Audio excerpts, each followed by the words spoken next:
Primera de Juan, capítulo 2. Primera carta del anciano Juan, capítulo 2. Eso queda después de nuestro querido hermano Pedro. Estoy acumulando puntos con Pedro yo ahora. Ya le dije querido porque le he dado duro en los últimos años. Y todos, Primera de Juan, capítulo 2, verso 18. Ahí estamos todos con la palabra, con la espada abierta. ¿Ah? Ahí estamos todos. Bien, de este verso tenemos otros versos, pero la aplicación comienza aquí. Recuerda que todas nuestras doctrinas tienen que ser fortalecidas cada vez más. ¿Entiende bien? El mensaje del hijo de perdición, o las dos simientes, que es lo mismo, o trigo y cizaña, o lobo y oveja, o Caín y Abel, o el ladrón y el otro ladrón. La Biblia presenta esto en 1000 formas. Te lo presenta. La idea central, atiende bien, la idea central es que si no hay dos simientes, entonces no hay razón por qué predestinar. Si hay dos simientes, no puede haber libre albedrío, si hay dos simientes. Pero si no hay dos simientes, entonces ¿cómo explicar la predestinación? Por eso es que esto es bien importante, el tema, las dos simientes. Ahí donde el enemigo se está revolcando en las iglesias con este tema. Y está la gente que quiere probar, no hay tal cosa como dos simientes. Todos somos iguales y todos tenemos derecho a salvación. Se está revolcando el pueblo. Hay hasta grupos de teólogos que se reúnen en ciertos días de la semana y se van allí con Biblia para quitarse este enredo de la cabeza. No para quitarse a José Luis, es que tienen el espíritu ahí, mira, si esto llega a ser verdad, estamos todos equivocados y José Luis tiene razón. Así es que están. Yo he tenido llamadas de reuniones de pastores donde se reúnen a buscar versos para probar que estamos equivocados en las dos simientes. Porque si es verdad que hay dos simientes, entonces todos tienen que aceptar que nuestro ministerio dice la verdad por todas partes. Si hay dos simientes. Ahora vamos a ver en qué forma el anciano Juan prueba que hay dos simientes. Ahí estamos todos. Primera de Juan, capítulo 2, verso 18 en adelante. Dice, hijitos, ya es el último tiempo, y según vosotros oísteis que el anticristo viene, así ahora han surgido, ¿cuántos anticristos? Muchos anticristos. Por esto conocemos que es el último tiempo. Tanto, imagínate, no iban ni 100 años y ya Juan estaba hablando que era el último tiempo.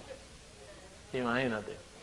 Dice, ¿sabe por qué él dice es el último tiempo? Porque de Cristo para acá es el último tiempo.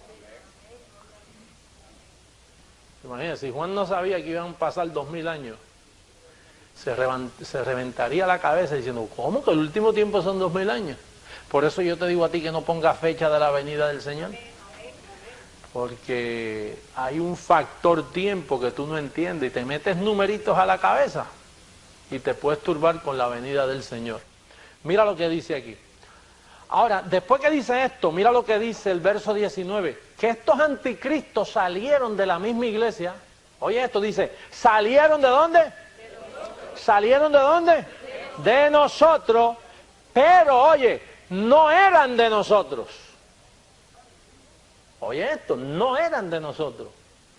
Aquí no está hablando de un hermano que cayó en pecado y era de nosotros y búsquenlo y perdónenlo, como el hermano aquel de Corintio que estaba cometiendo fornicación. ¿Ustedes se recuerdan que aquel hombre estaba cometiendo fornicación? Y Pablo dijo, ¿es convertido? Sí, es convertido. Ah, pues mira, no lo consuman de tristeza.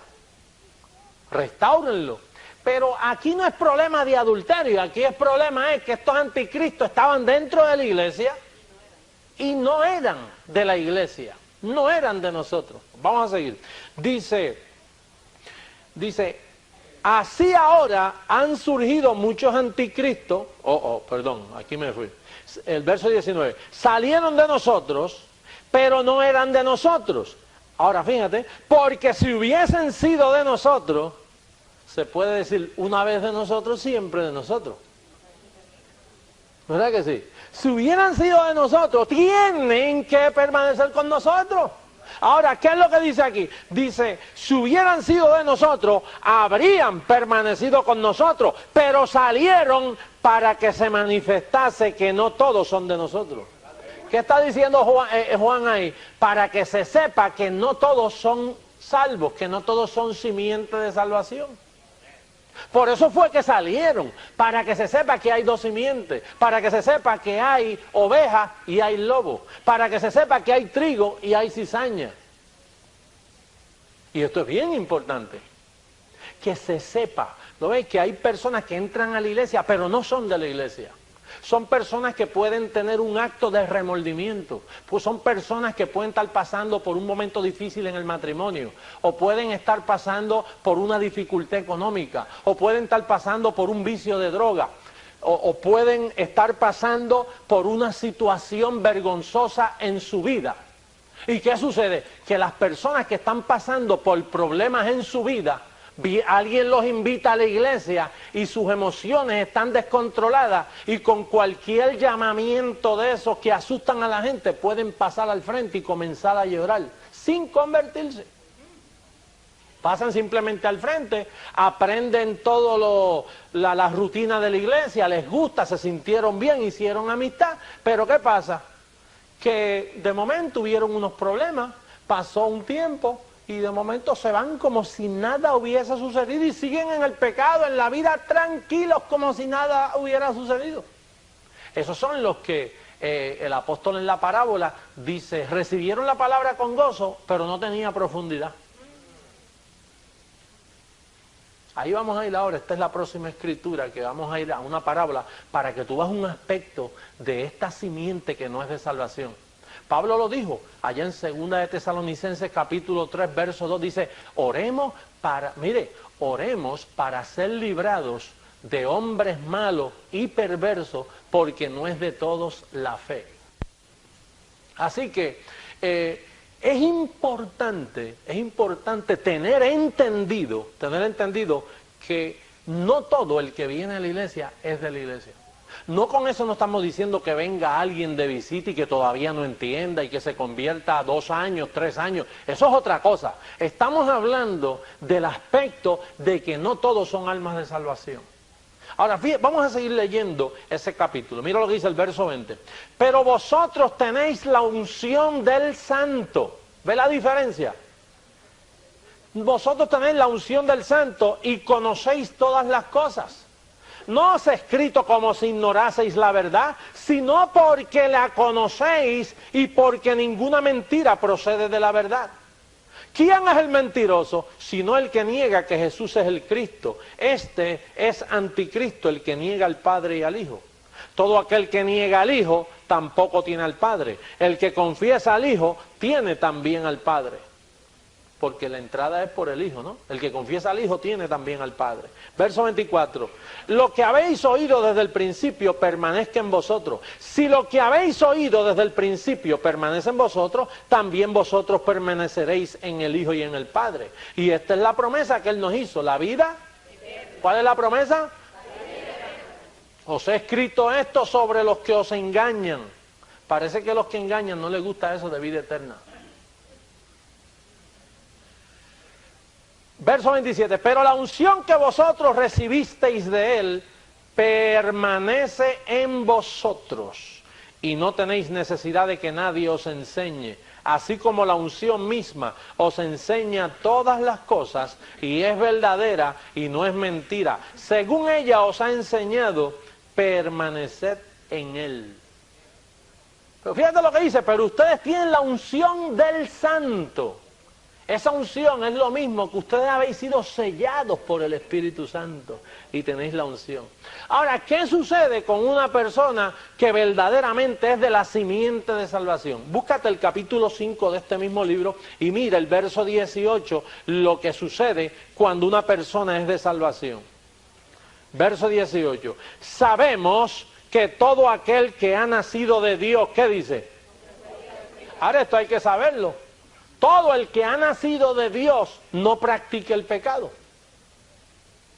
Ahora, ¿por qué no lo practica? Porque no tiene debilidades.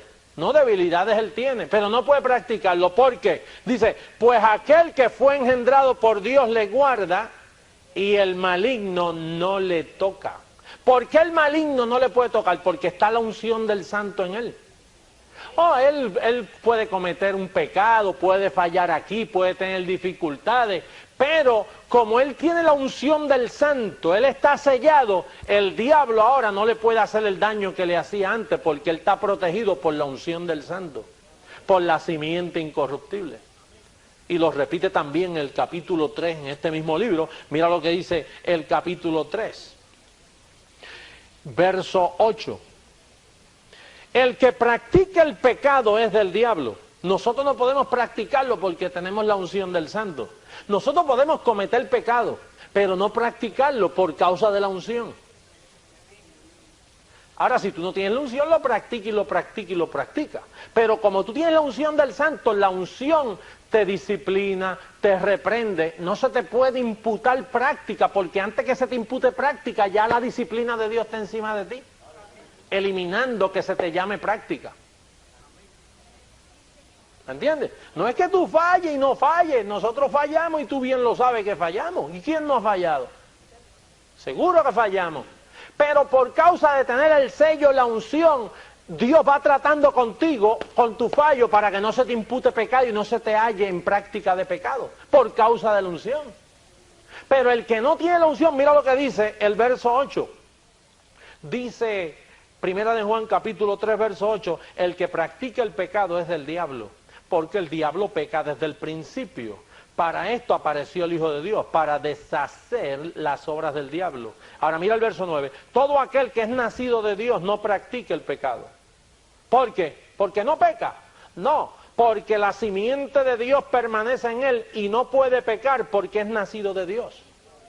Pastor, ¿cómo que no puede pecar? Si uno peca, bueno, tú pecas por causa del cuerpo, pero no se te puede registrar pecado por causa de la unción y la simiente que evita que se te pongan pecados a tu cuenta. No puede, porque es que la simiente está ahí, para eso viene esa simiente, para eliminar que se te impute pecado cuando peca. Paradójico, ¿eh? Sí, porque si a ti se te puede imputar un pecadito, te pierdes. Después de tú ser salvo, si a ti se te llega a hallar en el mínimo pecado a cuenta tuya, tú pierdes la salvación instantáneamente y no puedes arrepentirte de nuevo, porque el sacrificio fue una sola vez para siempre. No hay más ofrenda por el pecado. Si se te llega a hallar en el pecado más pequeño, entonces ya tú no tienes salvación, irremediablemente tú pierdes la salvación eternamente y para siempre. Aunque trates de arrepentirte 1000 veces, ya no hay provisión para ti. Porque el arrepentimiento de salvación es una sola vez. Hay diferentes arrepentimientos. Hay un arrepentimiento para salvación que es una sola vez. Hay otros arrepentimientos por causa de tu conciencia. Arrepentimientos a tu hermano, arrepentimientos cuando pecas contra la familia, contra situaciones acá abajo, contra un amigo, contra una amistad, con un vecino. Mire, perdone, yo he fallado. Tú te arrepentiste de ese pecado, pero no es para Dios, porque ya Dios a ti no te ve en pecado. El arrepentimiento para con Dios es una sola vez. Tú no te puedes arrepentir 2 veces para con Dios. Es una sola vez. Él te perdonó todos los pecados y te colocó en Cristo Jesús, muerto al pecado, justificado del pecado, libre de la ley del pecado, y el pecado no se puede enseñorear porque no estás bajo ley, estás bajo gracia, y ahí el diablo no te puede tocar. Eso hay que entenderlo. Si no entiendes esto, tienes F en el examen. El que no entienda hasta ahora tiene F. Porque este es el conocimiento de la vida eterna. Estos son las cláusulas del pacto, del contrato para tú defenderte. Es cuando tú eres dueño de algo, tú tienes un título de propiedad. Ese título de propiedad tiene unas cláusulas que tú tienes que leerlas antes de firmar el contrato, ¿verdad que sí? Porque esa es la provisión de que esa es propiedad tuya. Pues parte de las cláusulas es que ya tú estás libre del pecado, libre del diablo, la unción de Dios permanece, no hay quien te la quite. Porque tú has sido engendrado por Dios y el diablo no te puede tocar. Porque Cristo condenó al pecado en tu misma carne, ahí lo condenó y hizo una separación. Ahora, el religioso no. El religioso se puede meter a la iglesia y aunque crea que está libre de pecado, no está libre de pecado. Y no tiene la unción, ni tiene la simiente, ni tiene la garantía del pacto. Porque la unción no está en él. Al no estar en él, él puede estar en la iglesia. Por eso fue que Cristo dijo, toda planta que mi Padre no plantó será desarraigada. Toda planta que mi Padre no plantó será desarraigada. ¿Te recuerdas las bodas que encontraron un hombre sin ropa puesta para las bodas? Y cuando se le dijo, ¿qué usted hace aquí? Enmudeció. ¿Qué significa que enmudeció? Que no tenía confesión. No tenía confesión. Y nosotros vivimos por la confesión. Por eso Pablo dice, retened vuestra confesión. Enmudeció, no estaba vestido. No estaba vestido para las bodas. Pastor, sería que es que no puso de su parte y no puso mucho esfuerzo. No, si tu parte ni tu esfuerzo fabrica esas ropas son puestas por Dios, eso son santidad gratuita que Dios da. Y él no las tenía. Por lo tanto, el anciano Juan dice, mire, tengan cuidado que han salido muchos anticristos, no es uno solo, son muchos anticristos que han salido, que no tienen esta contraseña de gracia que estamos hablando aquí. Y tuvieron que salir porque es que tienen que salir para afuera.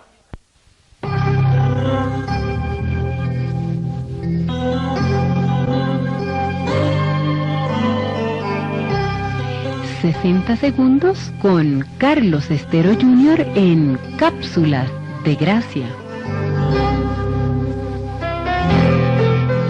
¿Sabías tú que en el mundo hay dos simientes? Los hijos de Dios y los hijos del diablo. En Génesis 3:15 Dios dijo a Satanás, y enemistad pondré entre ti y la mujer, entre tu simiente y la simiente suya. Luego nació Caín y Abel. Primera de Juan 3:12 dice que Caín mató a su hermano porque era del maligno. La diferencia entre estas dos simientes es que los hijos del diablo no pueden amar a Dios ni a su hermano. En cambio, los hijos de Dios sí pueden amar. Primera de Juan 3:10 dice que en esto se manifiestan los hijos de Dios y los hijos del diablo. Mateo 25:33 dice que Jesús pondrá a su derecha las ovejas y a su izquierda a los cabritos. Los unos irán a salvación eterna y los otros irán a perdición eterna. Amado oyente, si amas a Jesucristo de todo corazón y a tu hermano, es porque eres un hijo de Dios, y si eres un hijo de Dios, tienes salvación eterna.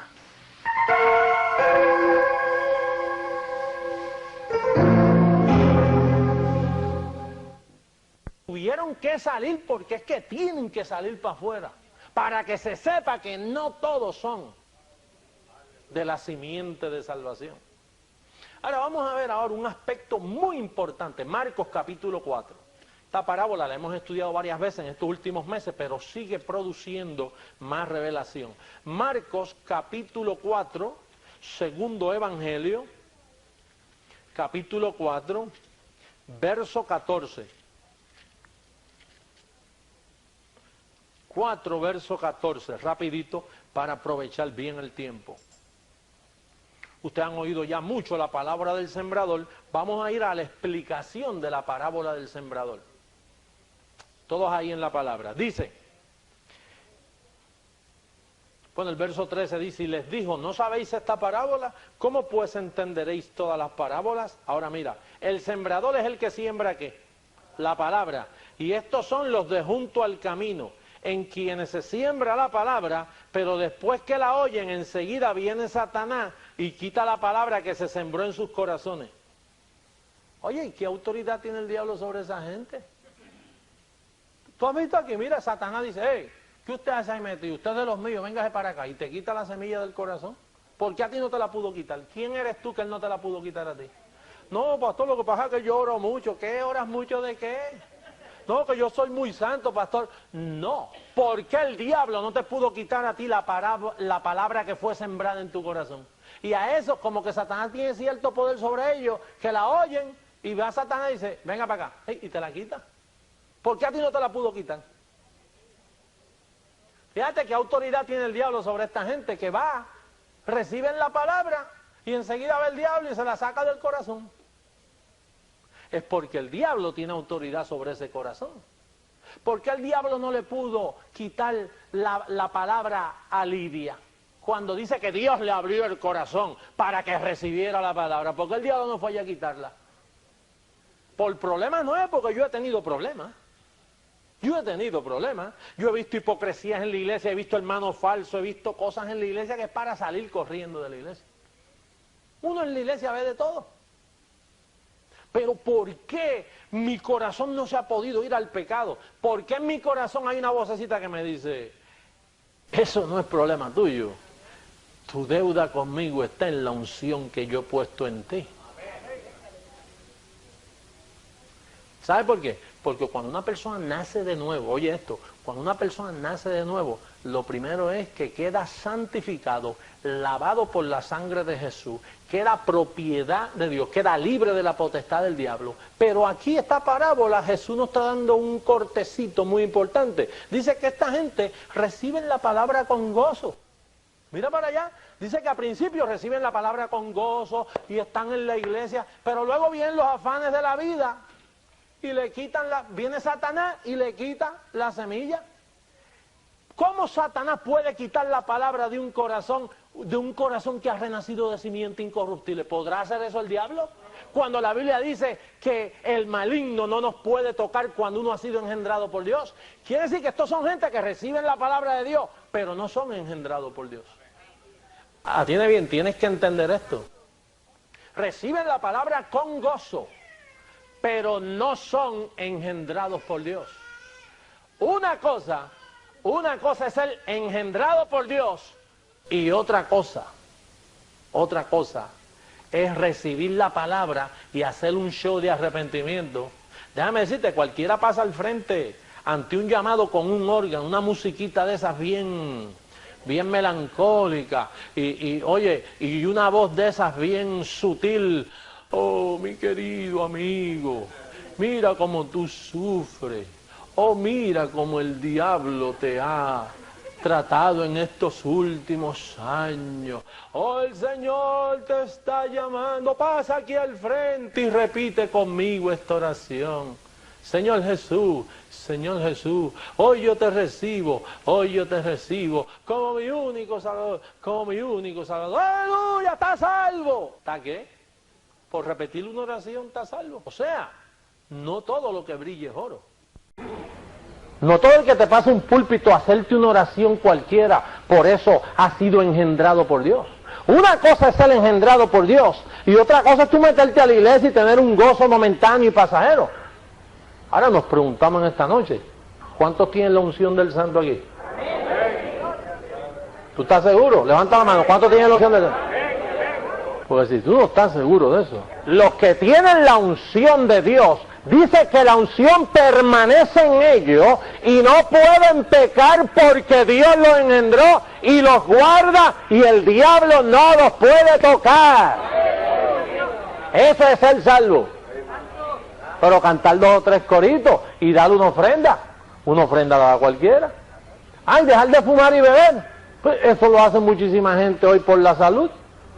Hay gente que cuida más la salud que los mismos cristianos. ¿Tú no has visto muchos cristianos gordos ahí? Muchos cristianos que les gusta, que no tienen gobierno sobre la concupiscencia. Digo, perdonen los que son de heavy duty, lo vea, hay cuerpos que son fuertes. Lo que trato de decir es aquellos que la concupiscencia le dan y la grasa abusa. Una cosa es cuando la grasa abusa y otra cosa es cuando tú eres un built up medium o large. Hay sobrepeso y hay peso, hay heavyweight y hay sobrepeso, otra cosa. Pero tenemos que entender que una cosa es ser engendrado por Dios, una cosa es ser nacido de nuevo y otra cosa es recibir la palabra con gozo, pero no tuvo ¿qué? Profundidad. Vamos a seguir leyéndola, cubrir de esta parte hacia abajo la parábola. Mira lo que dice el verso 13. Y les dijo, el 14, el sembrador es el que siembra la palabra. Y estos son los de junto al camino, en quienes se siembra la palabra.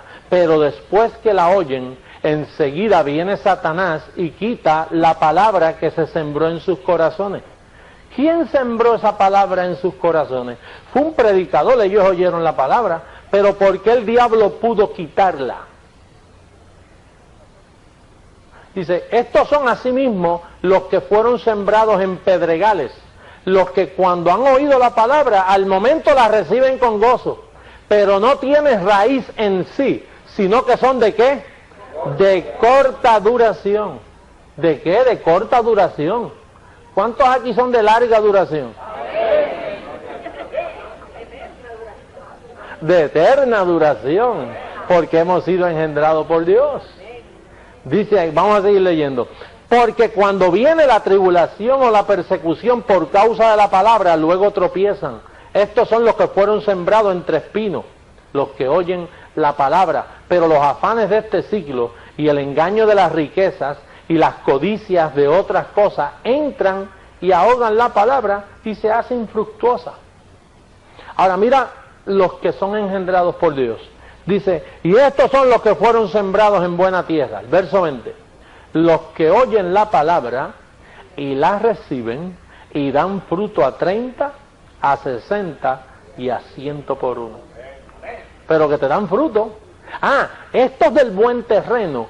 Fíjate que lo otro es pedregales, orilla del camino y espino. Pero ¿qué es esto de buen terreno? ¿Por qué Dios llama buen terreno a los que dan fruto a 30, a 60 y a 100 por uno de la semilla?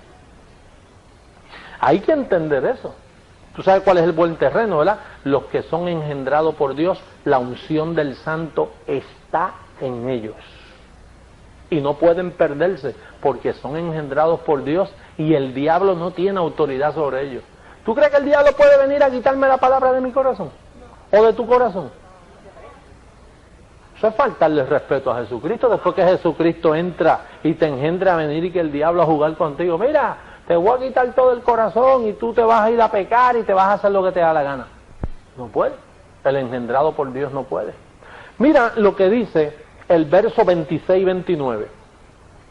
Decía además, así es el reino de Dios, como cuando un hombre echa semilla en la tierra y duerme y se levanta de noche y de día, y la semilla brota y crece sin que él sepa cómo. Fíjate que esto no se sabe cómo es. Por eso es que dice que todos los que son nacidos de nuevo son como el viento. ¿Te recuerdas que Cristo dijo, mira, Nicodemo? Porque Nicodemo dijo, oye, ¿cómo puede hacerse esto? Dice, Nicodemo, ¿tú has visto el viento que no sabe de dónde viene ni a dónde va? Así es todo aquel que ha nacido de nuevo.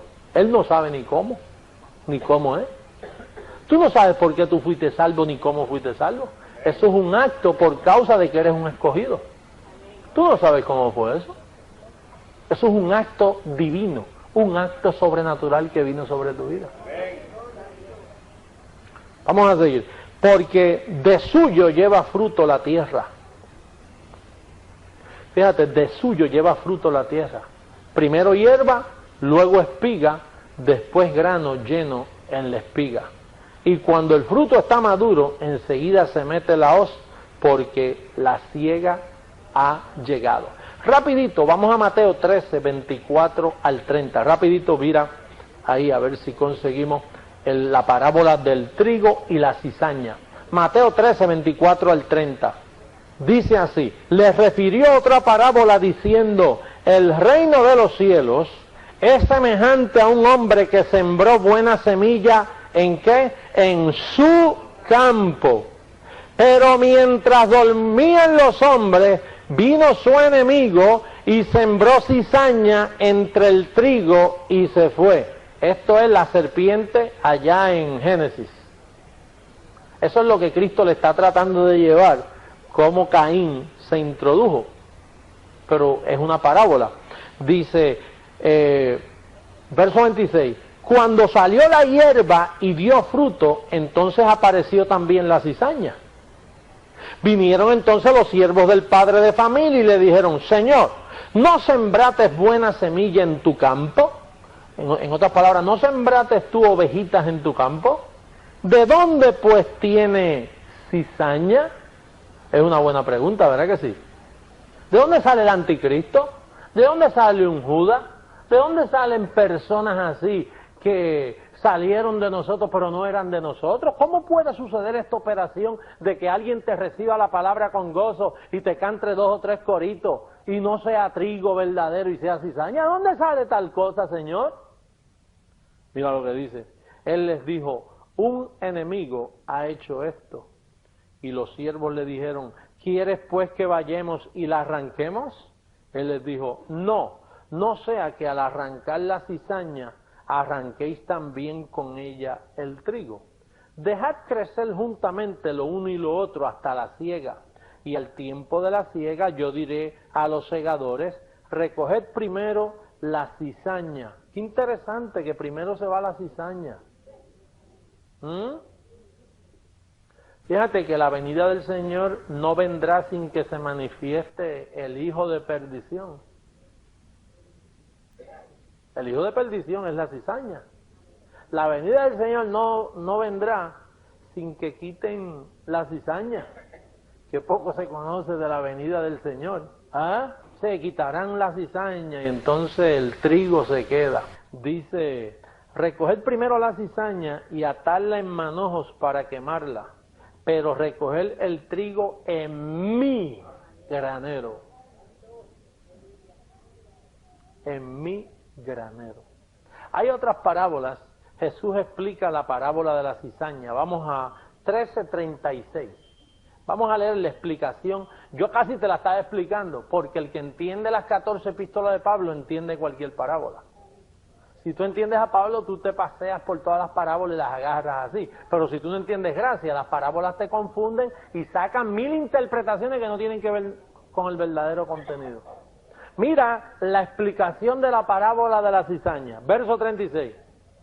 Entonces, despedida la gente, entró Jesús en la casa y acercándose a él sus discípulos le dijeron, explícanos la parábola de la cizaña del campo. Casi nada, los dejaron esos discípulos, muchachos, esos discípulos están, ven acá, explícanos eso porque esto nos pone un poco confundidos. Así es que están la gente por ahí oyendo de esto cuando uno habla del trigo y la cizaña. ¿Tú sabes lo que han dicho por ahí?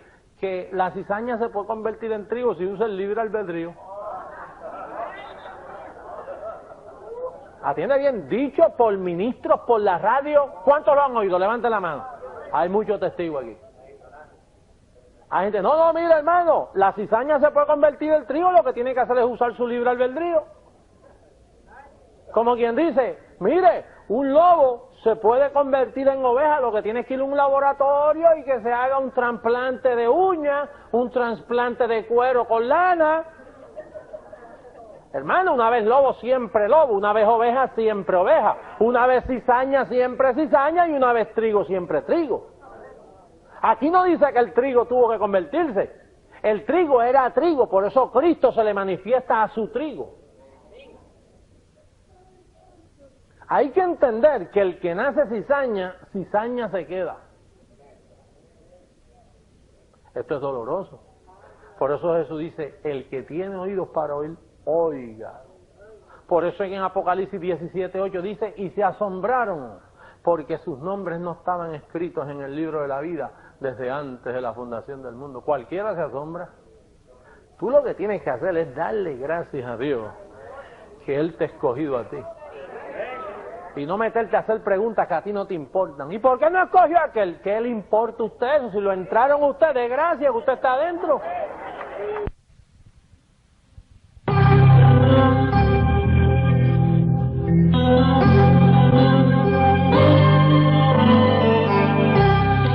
...60 segundos con Carlos Estero Jr. en Cápsulas de Gracia. ¿Sabías tú que en el mundo hay dos simientes? Los hijos de Dios y los hijos del diablo. En Génesis 3:15 Dios dijo a Satanás, y enemistad pondré entre ti y la mujer, entre tu simiente y la simiente suya. Luego nació Caín y Abel. Primera de Juan 3:12 dice que Caín mató a su hermano porque era del maligno. La diferencia entre estas dos simientes es que los hijos del diablo no pueden amar a Dios ni a su hermano.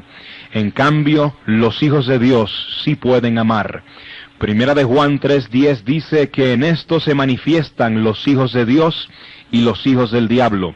Mateo 25:33 dice que Jesús pondrá a su derecha las ovejas y a su izquierda a los cabritos. Los unos irán a salvación eterna y los otros irán a perdición eterna. Amado oyente, si amas a Jesucristo de todo corazón y a tu hermano, es porque eres un hijo de Dios, y si eres un hijo de Dios, tienes salvación eterna.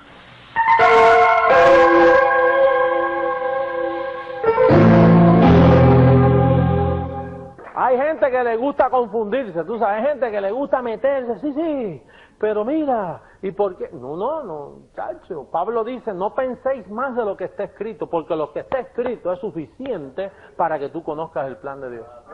Con una de cosas, y a darle vuelta para acá, y cogen el verso y lo tuercen. Por eso Pablo dice, como nuestro querido hermano Pablo nos ha escrito en todas sus epístolas, cosas difíciles de entender que algunos tuercen. ¿Tú sabes lo que es torcer? Cuando tú no le puedes sacar más a la... ¿Tú has visto un perro cuando le come toda la carne al hueso? Y entonces va, lo entierra y empieza a soñar. A mí se me quedó una orillita. Y entonces va un día y va y saca el hueso y se desespera, va y lo saca. Sí, y de momento la frustración, o sea, y no hay más nada, chicos, pues yo dejé ese hueso que ya no se saca más. Pues hay gente que cogen la escritura y nos oyen a nosotros, porque atiende bien, ellos nunca habían oído esto, pero al oírnos a nosotros, dice Dios, mira, tal estudio existe. Ahora ese estudio no puede ser como dice él. Déjame ver cómo probar que no es como dice él. Y entonces empiezan a torcer el verso, y a torcerlo, y a darle vuelta, y a torcer el verso, y darle vuelta, y a torcerlo, y a torcerlo. Tú no puedes torcer esto, mi querido amigo. Hay mucha escritura que te está diciendo lo mismo por todas partes. Mira lo que dice ahí, vamos a ver. Verso 36, entonces despedida la gente, entró Jesús en la casa, y acercándose a él sus discípulos le dijeron, explícanos la parábola de la cizaña del campo. Respondiendo él les dijo, el que siembra la buena semilla es el Hijo del Hombre.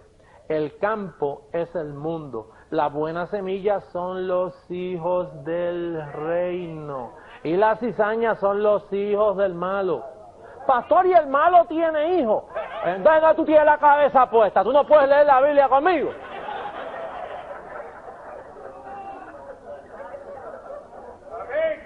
¿Qué te está diciendo aquí? ¿Que el diablo tiene hijos? ¿Cómo va a ser salvo el diablo? ¿Cómo los hijos del diablo van a ser salvos? Pastor, pero es que a mí me dijeron que Cristo murió por todo el mundo. ¿Cómo tú puedes tener la cabeza de atreverte a pensar que Cristo va a derramar sangre por los hijos del diablo? Tú tienes que estar loco para tú pensar que Cristo murió por todo el mundo. Cristo derramó sangre por muchos. ¿Por qué muchos? Por los hijos del reino. Sí, pastor, pero por allá hay un verso que dice que Cristo murió por todos. Seguro por todos los suyos, porque Él no va a morir por la simiente del diablo. Oye, ¿cómo podrán torcer ahora este versículo? Este verso. Si tuercen este, yo creo que se le tuercen hasta los brazos con todo. Se van a amarrar las muñecas así, porque ya no pueden torcer más de lo que han torcido. El que tuerza este, se va a tener que coger y yo no sé qué se va a tener que hacer para torcer este. Porque Jesús está explicando aquí la parábola del trigo. No dijeron ellos, mira, vamos a resolver esto rapidito. Explícanos esta parábola, porque esta sí está fuerte, Señor. ¿Ustedes quieren que yo se las explique? Bueno, vamos a ver. Personalmente yo se las voy a explicar. Mira, en mi Biblia está en letras rojas, porque el escritor de esta Biblia quiere que tú sepas que Jesús habló personalmente así. Y entonces, mira lo que dice, para que tú entiendas que hay dos simientes. Si tú entiendes esto, entonces mira, la predestinación te cae así, mira, como anillo al dedo. Mira, así te cae. Pastor, ¿qué es la predestinación? Pues la predestinación es esto, mira, como anillo al dedo. Pues que Cristo predestinó a quienes, a los hijos del reino. ¿Cómo no los va a predestinar? Te cae así fácil. El libre arbitrio, el libre albedrío, tú lo coges así y tú haces... ¿Qué libre albedrío de qué libre albedrío? Si los hijos del reino tienen que ser salvos. Es más, yo te voy a decir una cosa, hay gente que dice que la gracia significa don inmerecido. Pero si son hijos del reino, es don merecido. Seguro tenemos un don merecido, porque siempre fuimos hijos, nos perdimos por un tiempo y Cristo nos vino a buscar para atrás. Era merecido que Cristo nos viniera a buscar, ¿tú no crees? ¿Cómo va a dejar a los hijos botados? Atiende bien, pueblo de Dios que estás en Miami, más fuerte que nunca, el 92. Mira, este 92, las grietas, ya los fundamentos que hay por ahí están agrietados. Sí, los líderes saben que sus fundamentos se agrietaron en el 91 y en el 90. Ahora mira, es cuestión de apretar este tornillo hasta que las grietas hagan así. Y arranquen a correr para la gracia. Es llamado profético de Dios en esta hora a buscar de la gracia de Dios, a entender estos misterios del reino, porque están muy claros en las Escrituras. Y tú que estás oyendo, tú no comas cuento con esto. Deja la ambivalencia esa. Bueno, lo que pasa es que a mí me está y que a mí no me está. Deja eso. Mira, en este año Dios no va a comer cuento con eso. Los que están aquí, los de la casa, los que están oyendo esta palabra, tienen que andar, mira, con la espada clara resplandeciente en la mano.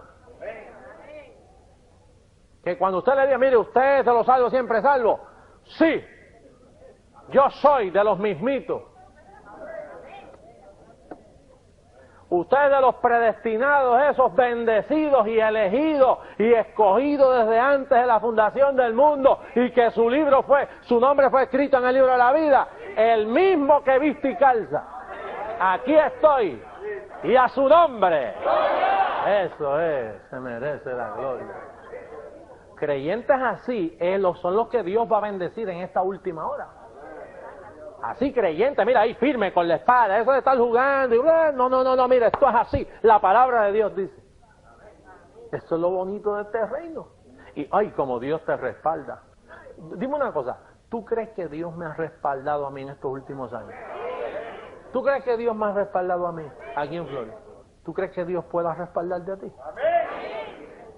Mantente firme en esta palabra para que tú veas. Mira, son tiempos postreros, es tiempo de darle lo mejor al Señor. ¡Lo mejor! Tiempo de darle lo mejor al Señor.